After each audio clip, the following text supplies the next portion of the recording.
natin. Lagyan na natin yung gravel bed. Yan, so receiving natin yung gravel bed bago ilagtag yung LPS foundation, yung pinaka-coating ng LPS natin. Then centimeter yung kapal niya.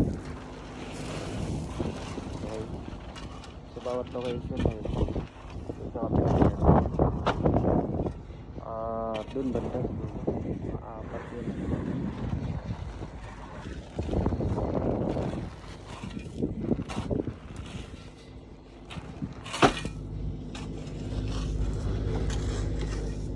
Nasapo natin. Okay.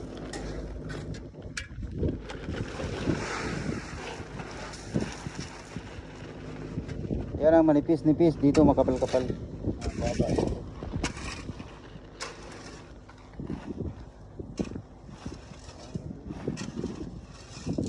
Kinsey bag. Kinbag. Ayan yung MVP na naka-sitting. 30 tons ang bigat niyan. Napakabigat yung LPS niyan. Yung siniting.